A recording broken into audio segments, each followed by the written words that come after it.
Hello, नमस्कार और आदाब सब मेरे दोस्तों को आपके दोस्त और गाइड इरफान की तरफ से एक बार फिर आपके साथ आपके अपने चैनल एस्ट्रो एश्योरेंस से। जिंदगी में एक जरूरी चीज है कि हमारी जिंदगी का गोल क्या है, जिंदगी का मकसद क्या है, हमें जिंदगी में कौन सी दिशा लेनी चाहिए, हमें किधर मूव करते रहना चाहिए और वो मौके क्या हैं जो जिंदगी हमें देती है। बहरहाल एक और जरूरी चीज ये भी है कि क्या हमारी जिंदगी का मकसद पूरा होगा, क्या हमें साल्वेशन का मौका मिलेगा ताकि हम मोक्ष की तरफ बढ़ सकें और अपने पीछे एक लिगेसी छोड़ जाएं, एक पॉजिटिव लिगेसी छोड़ जाएं और अच्छे काम करें और लोग हमें अच्छे उदाहरणों के साथ याद रखें और हो सके तो हमारी तरफ ऐसे लोगों के तौर पर देखें जिन्हें वो एक मेंटर या एक लीडर या कोई ऐसा शख्स समझते हैं जो उनके लिए गाइड है और एक पॉजिटिव गाइड है। तो ये बिल्कुल हर किसी की ख्वाहिश है। बहरहाल जब हम जिंदगी का पीछा करते हैं, हम जिंदगी की सारी अच्छी चीजों का पीछा करते हैं, हम आमतौर पर अपनी जिंदगी में वीनस का पीछा करते हैं, पन इंटेंडेड, और हम एक अच्छी जिंदगी चाहते हैं और हम कहते हैं ठीक है, हम शायद अच्छे काम भी कर लेंगे, लेकिन ये भी मेरे लिए जरूरी है या ये मेरे लिए ज्यादा जरूरी है या ये मेरे लिए पहले जरूरी है, और मटीरियल चीजें कभी कभी हावी हो जाती है हमारे दिमाग के पीछे। हम हमेशा उन कामों को भी करना चाहते हैं या उन कामों की तरफ काम करना चाहते हैं या उन कामों में योगदान देना चाहते हैं जो हमें एक अच्छी लिगेसी, अच्छा नाम, पॉजिटिव उदाहरण और दूसरों के लिए एक मिसाल भी देते हैं, जहां वो लोग हमारी तरफ देख सकें और शायद मोक्ष की तरफ, साल्वेशन की तरफ बढ़ सकें। अब एक चीज जो बहुत जरूरी है वो ये है कि हमारी कुंडली हमें वो मौका क्या देती है जिससे हम मोक्ष को मैनिफेस्ट कर सकें या उसकी तरफ बढ़ सकें।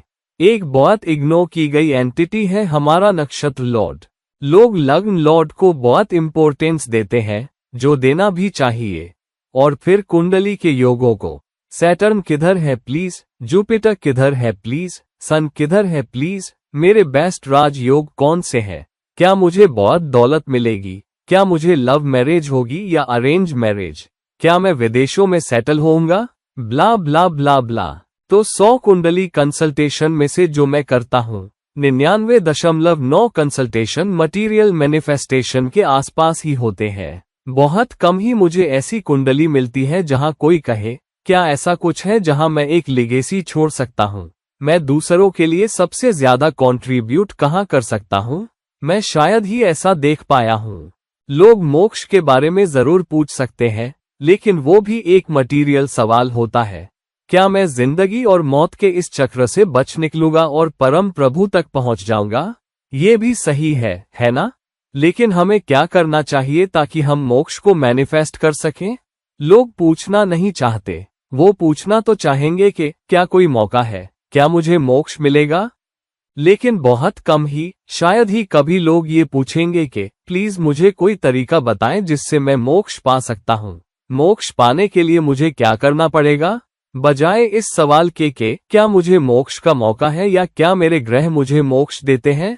ऐसे जैसे ग्रहों की प्लेसमेंट तुम्हें मोक्ष दे देंगी। कोई ग्रह तुम्हें मोक्ष नहीं देता, वो तो आखिरी मंजिल है। कोई ग्रह तुम्हें राजा नहीं बनाता, वो तुम्हें राजा बनने का मौका जरूर दे सकते हैं। वो तुम्हें मोक्ष की तरफ बढ़ने का मौका दे सकते हैं, और मोक्ष की तरफ बढ़ने के सबसे बड़े और ताकतवर एलिमेंट्स में से एक है तुम्हारा नक्षत्र लॉर्ड। और इसलिए मैंने कहा कि ये एक ज्यादा इग्नोर की गई एंटिटी है, खास तौर पर मोक्ष से कनेक्टेड होने के बावजूद। वजह यह है कि लोग नक्षत्र लॉर्ड के बारे में ऐसे सोचते हैं जैसे कि चूंकि मून उस नक्षत्र की प्लेसमेंट में है तो वो नक्षत्र बनता है और इसलिए उस नक्षत्र का मालिक या ग्रह नक्षत्र लॉर्ड कहलाता है। तो ज्यादातर वक्त हमें ज्यादा मटीरियल टेंडेंसीज दी जाती हैं कि एक शख्स ऐसा सोचेगा, एक शख्स की जिंदगी ऐसे मैनिफेस्ट होगी। ये गलत नहीं है। हालांकि जो कर्मिक बैगेज है, वो कर्मा जो नक्षत्र लॉर्ड के साथ जुड़ा हुआ है, वो बहुत भारी है और जिंदगी के ज्यादातर फैसलों में अपनी भूमिका अदा करता है, हमारी जिंदगी के ज्यादातर विचारों में, और कभी कभी वो इग्नोर कर दिए जाते हैं क्योंकि हम उस एंगल को नहीं देखते, हम उस तरफ जाते ही नहीं। आमतौर पर हम उन खूबियों को देखते हैं जो गलत भी नहीं है। मिसाल के तौर पर तुम्हारे जन्म के वक्त तुम्हारा मून जिस भी नक्षत्र में होगा, तुम्हारा मून या तुम्हारा मैनिफेस्टेशन, तुम्हारी सोच, तुम्हारी कॉन्शियसनेस भी उसी की एनर्जी ले लेती है। अगर वो वीनस की होगी तो तुम्हारी सोच में वीनस के एलिमेंट्स या वीनस की एनर्जीज होंगी, क्योंकि मून तुम्हारी सोच है, मून तुम्हारी कॉन्शियसनेस है, और मून एक ऐसा ग्रह है जो तुम्हें nurturing tendencies, understanding tendencies, empathy भी देता है। अंडरस्टैंडिंग के बिना तुम कैसे कह सकते हो कि तुम कॉन्शियस हो? तो यहाँ वीनस के एलिमेंट्स, फीमेल एलिमेंट्स आते हैं और शख्स चीजों को ज्यादा फीमेल तरीके से देखेगा। मैं ये नहीं कहूंगा कि फीमेल का मतलब औरतों वाला तरीका है, बल्कि मतलब एक नर्म तरीका, वो आक्रामक तरीका नहीं जहां मांस शामिल होता है। मिसाल के तौर पर, या लीडर वाला तरीका, जैसे अगर मून सन के नक्षत्र में होता जहां जवाबदेही और लीडरशिप भूमिका अदा करेंगे, या आक्रामक तरीके से मांस की तरह, या शायद बड़े दिलपन और ज्ञान के साथ जैसा कि जुपिटर देता है, तो वो विचार जरूर आएंगे। हालांकि एक खास नक्षत्र में पैदा होना इस बात में बहुत बड़ा रोल अदा करता है कि तुम अपनी जिंदगी में कैसे ढले हो, ताकि मोक्ष का मौका हाथ से न निकल जाए। मैंने एक वीडियो बनाया है कि हम एक खास दशा में क्यों पैदा होते हैं, वो नक्षत्र लॉर्ड से कैसे कनेक्टेड है, क्योंकि हमारे जन्म के वक्त जिस नक्षत्र में मून होता है, जो पहली दशा हम अपनी जिंदगी में एनकाउंटर करते हैं, वो उस नक्षत्र के लॉर्ड की दशा होती है। मान लो हमारे जन्म के वक्त मून वीनस के नक्षत्र में है, तो जिस पहली दशा में हम पैदा होते हैं वो वीनस की दशा होती है। अगर मून सन के नक्षत्र में है तो सूर्य की दशा सबसे पहले शुरू होती है। और जिस वीडियो में मैंने समझाया है कि हम एक खास दशा में क्यों पैदा होते हैं, मैंने बताया है कि ये हमारे पर्सनैलिटी की फाउंडेशन लेइंग से कैसे जुड़ा हुआ है। पहले 6-7 साल विज्ञान भी यही कहता है, हम बहुत हॉटवायर्ड हो जाते हैं। ये हमारा पड़ोस है, ये हमारा माहौल है, ये हमारी परवरिश है जो हमें परिवार में मिली है। देश, काल और पात्र के हिसाब से हमें किन उसूलों और कदरों से डराया जाता है, हमें क्या पसंद कराया जाता है, हम वेजिटेरियन खाना पसंद करते हैं या नॉन वेज, कुछ खाने की आदतें भी हम पहले 6-7 साल में सीख लेते हैं, यानी फॉर्मेटिव ईयर्स में।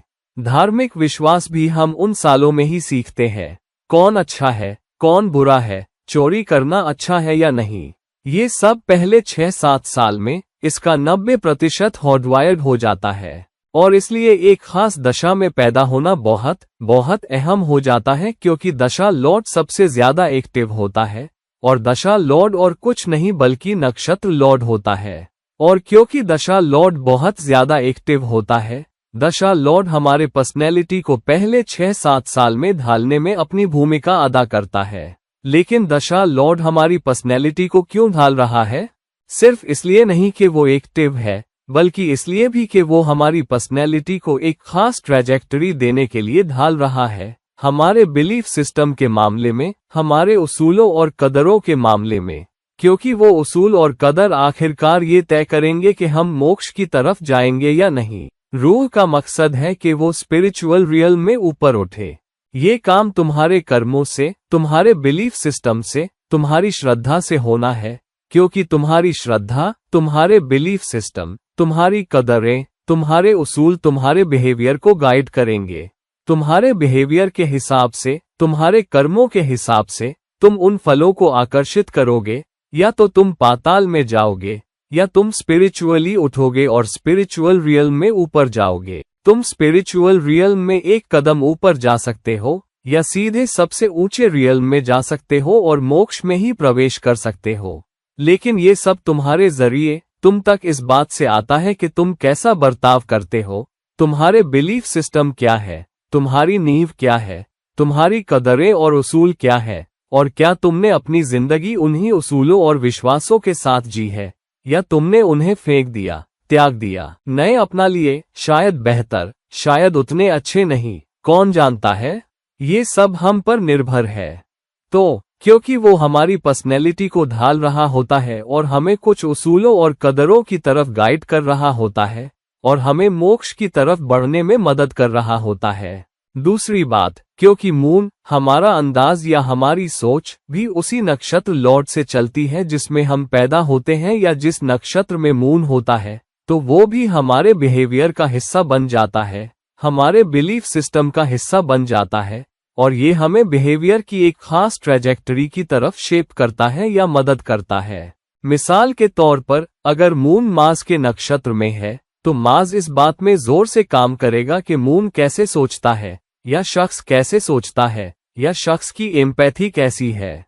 एक शख्स की तेज एम्पैथी उसे, अगर वो शख्स खुद मून के नक्षत्र में पैदा हुआ है, तो डबल मून होने से वो शख्स बहुत ज्यादा इमोशनल, बहुत ज्यादा एम्पैथेटिक, बहुत ज्यादा समझदार और बहुत ज्यादा मददगार बन सकता है, यहाँ तक कि वो दूसरों के लिए खुद को भी कुर्बान कर सकता है। हालांकि अगर मून मार्स के नक्षत्र में है तो मून दूसरों की मदद तो करने की कोशिश करेगा ही, लेकिन यहाँ वो आक्रामकता के साथ होगा, दूसरों के लिए खड़ा होना, दूसरों के अधिकारों के लिए खड़ा होना, कुछ भी चुपचाप बर्दाश्त न करना, मजबूत विकल्प चुनना, दृढ़ विकल्प चुनना, जिंदगी को मजबूत इरादों के साथ जीना, जीतने की चाह रखना और बहुत ज्यादा गोल ओरिएंटेड होना। तो नक्षत्र लॉर्ड का असर तुम्हारी पूरी जिंदगी पर रहेगा, न कि कुछ खास दशाओं या अंतरदशाओं में ज्यादा या कम एक्टिव रहना। सारे ग्रह हर वक्त एक्टिव रहते हैं, लेकिन वो ज्यादा एक्टिव हो जाते हैं जब इम्पोर्टेंट भावों पर ट्रांजिट करते हैं और अंतरदशाओं के दौरान, और खास तौर पर दशा पीरियड्स के दौरान भी। हालांकि नक्षत्र लॉर्ड, क्योंकि मून उस नक्षत्र में होता है और मून की सोच पूरी जिंदगी चलती रहती है, इसलिए वो पूरी जिंदगी एक मजबूत भूमिका निभाता है, बिना थामे। तो तुम्हारा जन्म जिस नक्षत्र में होता है, उसका लॉर्ड तुम्हारी सोच पर, तुम्हारे जीने के तरीके पर, तुम्हारे बिलीफ्स और खूबियों को ढालने पर, और फिर उसके जरिए तुम्हारे बिहेवियर पर गहरा असर डालता है, और उन बिहेवियर्स के जरिए तुम कुछ नतीजे मैनिफेस्ट करते हो जो या तो तुम्हें नीचे खींच सकते हैं या स्पिरिचुअली उठने में मदद कर सकते हैं, और शायद दुनिया में भी। दूसरी बात यह है कि ये एक कर्मिक डेट, एक कर्मिक बैगेज से कैसे जुड़ा है। अगर तुम हमारी पौराणिक कहानियों में से कई को देखो, ये कहानियां सिर्फ पौराणिक नहीं है, तुम जानते हो, बस इसलिए कि हम उन्हें याद रखें। बेशक ये इसलिए है कि हम याद रखें क्योंकि हम उन कहानियों से रिलेट कर पाते हैं, लेकिन वो कहानियां हमें कुछ कदरों, कुछ उसूलों और कुछ कर्मों से जिनसे हमें जुड़ने की जरूरत है और हमें उनसे सीखने की जरूरत है।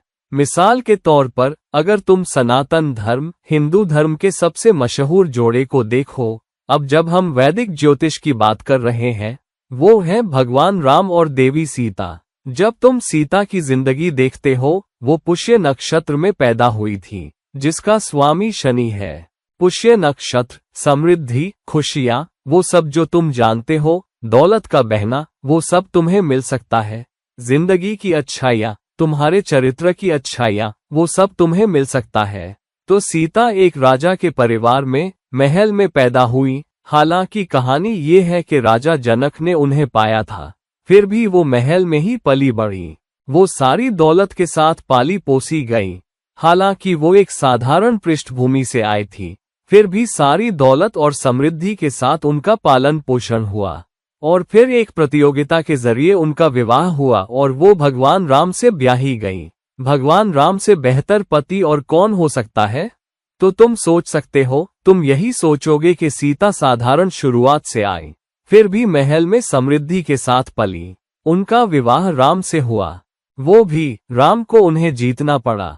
वो सिर्फ राम को नहीं ब्याही गई, उन्हें एक प्रतियोगिता में, जैसे कि धनुष तोड़ना, राम को जीतना पड़ा।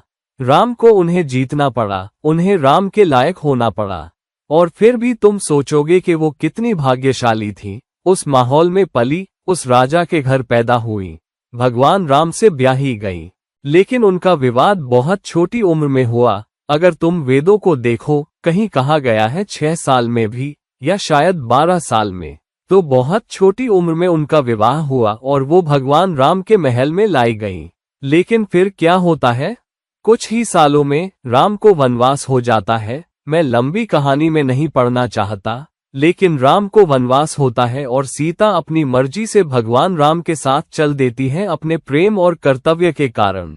तो वो, भगवान राम और लक्ष्मण, तीनों को 12 साल के लिए जंगल भेज दिया जाता है। और जंगल में क्या होता है, वो बहुत सादा जीवन जीते हैं। सारे शाही गहने उतार लिए जाते हैं और फिर रावण उनका अपहरण कर लेता है। जब रावण उनका अपहरण करता है तब भी वो महल में रहना नहीं चुनती है। रावण कहता है, मैं तुम्हें एक महल में रख सकता हूँ जब तक तुम मेरे साथ रहना न चाहो। वो कहती है, नहीं। और फिर वो इस वाटिका में, इस बगिया में, एक पेड़ के नीचे बैठी रहती है, धूप, बारिश और कुदरत की सारी मुश्किलों के बीच राम का इंतजार करती हुई कि वो उन्हें बचाएं, क्योंकि राम खुद जंगल में रह रहे थे और राक्षसों का सामना कर रहे थे, रावण का सामना कर रहे थे, और वो सब गपशप जो लोग उनके आसपास करते हैं ताकि वो हतोत्साहित हो, उन पर असर डालें। वो उस सब से लड़ती है और आखिरकार भगवान राम उन्हें बचा लेते हैं और वो अयोध्या वापस लौट आती है। लेकिन फिर क्या होता है? फिर से लोग, उनका अपना राज्य, लोग उनका साथ नहीं देते हैं और उन्हें फिर से वनवास भेज दिया जाता है। जब उन्हें वनवास भेज दिया जाता है, वो फिर से जंगल में जाती है, एक आश्रम में रहती है। वो 2 बच्चों को जन्म देती है, जिन्हें वो खुद पालती है। अपने बच्चे, जो राजकुमार है, उन्हें बहुत साधारण शुरुआत में एक आश्रम में पालती है। और आखिरकार राम को पता नहीं होता है कि वो बच्चे उनके हैं। लंबी कहानी छोटी करूं तो फिर से पिता और बेटे आमने सामने आ जाते हैं, एक दूसरे पर तीर चला रहे हैं।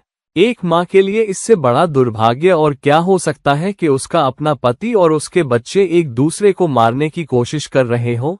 और फिर वो पृथ्वी से प्रार्थना करती है कि वो फट जाए और उन्हें अपने अंदर समा ले, क्योंकि वो वहीं से आई थी। पृथ्वी फट जाती है और वो पृथ्वी में ही समाधि ले लेती है। उनका आखिरी ठिकाना धरती माँ बन जाती है।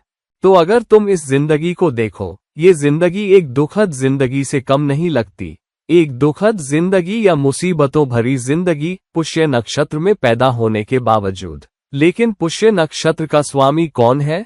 वो है शनि। शनि अपना कर्मिक डेट वसूल करने के लिए जाना जाता है। वो एक कर्मिक बराबरी करने वाला है। तो जितना भी कुछ सीता ने सहा, वो कर्मिक बैगेज था, वो कर्मा था जिससे उन्हें गुजरना पड़ा ताकि वो उस कर्मिक बैगेज को बहा सके, ताकि आखिरकार वो भी स्पिरिचुअल रियल में ऊपर उठ सके। अब देखो भगवान राम को, वो पुनर्वसु नक्षत्र में पैदा हुए थे, जिसका स्वामी बृहस्पति है। और बृहस्पति क्या है? बड़े दिल वाला देवता, हमारे सौरमंडल का सबसे बड़ा ग्रह, जो दूसरों की रक्षा करता है, जीवन देने वाला है, जीव। तो कई बार उसने अपने दुश्मनों को भी जीवन दान दिया, और वो उन लोगों को माफ कर देते थे जब वे उन्हें मारने की कोशिश करते थे।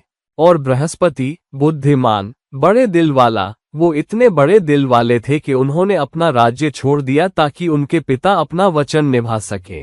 और बुद्धिमान, ज्ञान उन्मुख देवता, जब रावण मर रहा था तो उन्होंने लक्ष्मण, अपने छोटे भाई, से कहा कि जाओ और रावण से ज्ञान सीखो। एक राक्षस से जो मर रहा है और जिसने अपनी जिंदगी में सब बुरे काम किए हैं, तुम उससे क्या ज्ञान ले सकते हो? फिर भी राम ने लक्ष्मण से कहा कि जाओ और रावण से सीखा कराओ। ऐसा सिर्फ बृहस्पति ही कर सकता है। बुद्धिमान, अपनी पत्नी का त्याग करने वाला, अपना राज्य त्यागने वाला, अपने भाई का त्याग करने वाला, अपने बच्चों का त्याग करने वाला, और अंत में अपनी प्रजा के लिए खुद का त्याग करने वाला। तो दोनों जिंदगियां, अगर तुम उन्हें नक्षत्रों से जोड़ो, दुखद जिंदगियां, बहुत भाग्यशाली नहीं, मुश्किल जिंदगियां, हालांकि बहुत बहुत अच्छे नक्षत्रों के होने के बावजूद, नक्षत्र लॉर्ड ने बहुत बड़ी भूमिका अदा की कि उनका कर्मिक बैगेज कैसे सामने आया। तो तुम चाहे जिस नक्षत्र में पैदा हुए हो, वो नक्षत्र लॉर्ड जिंदगी के सबसे बड़े तनावों में से एक होगा। ये आसान नहीं होगा। तो वो जिन भी भावों का स्वामी होता है, उसके असर का सीधा असर लग्न पर भी पड़ेगा, क्योंकि नक्षत्र लॉर्ड वो है जहां मून अपनी भूमिका अदा कर रहा है, सोच अपनी भूमिका अदा कर रही है। हालांकि क्योंकि तुम उस नक्षत्र में पैदा हुए हो, पूरी जिंदगी उसी के कंट्रोल में होती है। तो तुम्हारी इज्जत, तुम्हारा ओहदा, तुम्हारी प्रतिष्ठा, तुम्हारी उन्नति, ये सब उस बात से जुड़ जाएगा कि तुम नक्षत्र लॉर्ड की एनर्जीज के साथ कैसा बर्ताव करते हो और तुम उसे कैसे प्रकट करते हो। और इसलिए वो भाव जिनसे वो जुड़ा है, वो भी बहुत बहुत अहम हो जाते हैं। मिसाल के तौर पर, अगर तुम मेष राशि में पैदा हुए हो, तो तुम्हारा लग्न मेष है, लेकिन मून वीनस के नक्षत्र में स्थित है। वीनस यहाँ तुम्हारे दूसरे भाव और 7वें भाव का स्वामी है। तो तुम वीनस की एनर्जीज का जैसे इस्तेमाल करते हो उसका असर लग्न पर भी पड़ेगा। हालांकि वीनस का लग्न से कोई सीधा संबंध नहीं है, ना तो वो लग्न का स्वामी है, ना ही वो लग्न के साथ स्थित है, ना ही लग्नेश के पहलू में है। फिर भी वीनस जहां भी बैठा है, तुम वीनस की कर्काओं को जैसे प्रकट करोगे उसका सीधा असर तुम्हारी उन्नति और तुम्हारी प्रतिष्ठा पर पड़ेगा। तुम पाओगे कि वीनस समय समय पर, खासतौर पर अपनी अहम ट्रांजिट दशाओं और अंतर्दशाओं के दौरान जोर से, लेकिन सामान्य तौर पर क्योंकि वो नक्षत्र लॉर्ड है, तुम्हें ऐसे हालात में डालता रहेगा जहां तुम्हें चुनाव करने होंगे, मुश्किल चुनाव, और ये तुम्हें मटीरियलिज्म पर परखेगा। क्योंकि वीनस मटीरियलिज्म के बारे में है, रिश्तों के बारे में है, वीनस रिश्तों और संतुलन के बारे में है। तो वीनस तुम्हें परखेगा, क्या तुम अपने रिश्तों के बीच संतुलन बना पाते हो या नहीं, क्या तुम मटीरियलिज्म के अनैतिक रास्ते पर चले जाते हो या नहीं, तुम विपरीत लिंग के साथ कैसा बर्ताव करते हो और उससे कैसे जुड़ते हो, क्या तुम यहाँ फिसलन भरी जमीन पर हो या नहीं। और ये न सिर्फ तुम्हारी पूरी जिंदगी को असर करेगा, बल्कि तुम्हारी इज्जत, तुम्हारी लिगेसी और तुम्हारे कर्मा को भी, कि क्या तुम अपना कर्मिक डेट उतार पाते हो या नहीं। क्योंकि वीनस तुम्हें परखेगा। सबसे मुश्किल परीक्षाओं में से एक तुम्हारे नक्षत्र लॉर्ड की तरफ से तुम पर आएगी, और फिर जो भी भाव नक्षत्र लॉर्ड रूल करता है वो भाव तुम्हारे लिए सबसे ज्यादा परेशान करने वाले होंगे। अगर तुम वीनस के नक्षत्र में पैदा हुए हो और वीनस तुम्हारे 5वें भाव में है तो तुम्हारे लिए एक तगड़ी परीक्षा है। सट्टेबाजी या निवेश तुम्हारे लिए एक परीक्षा होंगे, तुम्हारा प्यार और रोमांस तुम्हारे लिए एक परीक्षा होंगे, खासकर क्योंकि वीनस निकटता और प्रेम की करका है। तुम्हारे रोमांटिक रिश्तों में उतार चढ़ाव होंगे, ब्रेकअप भी होंगे, और फिर वीनस समय समय पर तुम्हें परखता रहेगा, देखता रहेगा कि क्या तुम लेने से ज्यादा देने के लिए तैयार हो, क्योंकि ये ज्यादा देने के बारे में है, एक मजबूत लिगेसी पीछे छोड़ने के बारे में, एक पॉजिटिव लिगेसी। पॉजिटिव लिगेसी का मतलब पाना नहीं है, पॉजिटिव लिगेसी का मतलब देना है और दूसरों के लिए करना है, क्योंकि हम यहाँ दूसरों की सेवा करने के लिए पैदा हुए हैं और दूसरों की सेवा करने के जरिए परम प्रभु की सेवा करने के लिए। तो तुम जिस भी नक्षत्र में पैदा हुए हो उसके बारे में देना सीखो, उस नक्षत्र लॉर्ड के बारे में ज्यादा नैतिक बर्ताव करना सीखो, ज्यादा देने वाले बनो और जिन भी भावों पर उसका कंट्रोल है उनके बारे में ज्यादा सावधान रहो। इसी के जरिए तुम स्पिरिचुअली ऊपर उठ पाओगे। सबसे मुश्किल वक्त में तुम देखोगे कि नक्षत्र लॉर्ड किसी न किसी तरह तुम्हारी नैतिकता से, तुम्हारे अखलाक से, तुम्हारे चुनावों से जुड़ेगा। अगर तुम अच्छे चुनाव करते हो जहां तुम अपने आप को आगे नहीं रखते बल्कि परिवार, दोस्तों, समाज, देश और पूरी दुनिया और सामाजिक मामलों को अपने से आगे रखते हो, तो नक्षत्र लॉर्ड भी तुम पर आसान होगा और तुम्हें अच्छे मौके देगा।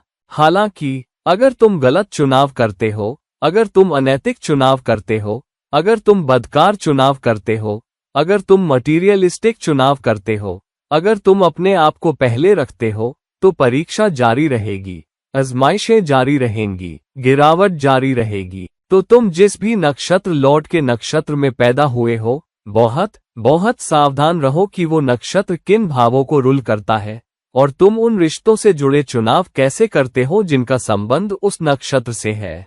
एक औरत के लिए अगर तुम बृहस्पति के नक्षत्र में पैदा हुई हो तो तुम्हारे रिश्ते, तुम्हारे पति, तुम्हारे पिता, तुम्हारे गुरु और सभी बुजुर्ग पुरुष, तुम्हारे परिवार के सभी बड़े पुरुष और तुम्हारे अफसर, मैनेजर जो पुरुष है, ये सब बहुत बहुत अहम हो जाते हैं।